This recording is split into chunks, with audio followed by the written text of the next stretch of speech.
నీ పని నువ్వు చేసుకుంటూ అందరినీ ఎస్టాబ్లిష్ చేసుకుంటూ పోతూ వెళ్తే, అన్ని వర్గాల్ని కలుపుకుని పోతూ ఉంటే కులం నీకు బ్యాక్గ్రౌండ్ సపోర్ట్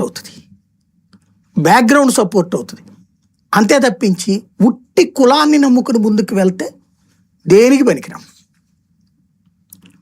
నీ పని నువ్వు సక్సెస్ఫుల్గా చేసుకు వెళ్ళేటటువంటప్పుడు నిన్ను మోస్తుంది కులం. అప్పుడు అలాగే నువ్వు తప్పు చేసినా కూడా కాపు కాస్తుంది ఆ టైంలో.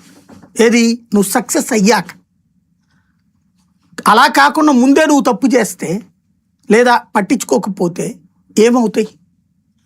ఇప్పుడు మోహన్ బాబు ఏం కులం? ఏమన్నా మోసిందా కులం? కులం మొయ్యడం అనేటటువంటి దానికి ముందు ఫస్ట్ మన ఎజెండా ఏంటి?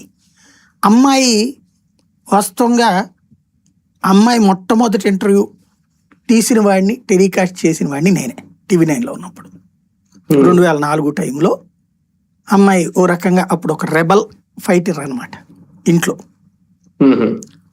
నాకు ఫోన్ చేసి నాకు ఇవాళకి అమ్మాయి మాట అలా మైండ్లో తిరుగుతూ ఉంటుంది అనమాట.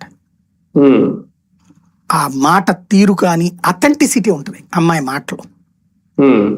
అథెంటిసిటీ ఉంది. అప్పుడు ఓ రకంగా ఫెరోషియస్గా ఉండేది మనిషి మాట తీరు కానీ, అథెంటిక్గా మాట్లాడేది. లైక్ నాకు రత్నకుమారి అనిపించేది ఆమె మాట తీరులో. రంగాలో ఉన్నటువంటి ఆ నాయకత్వ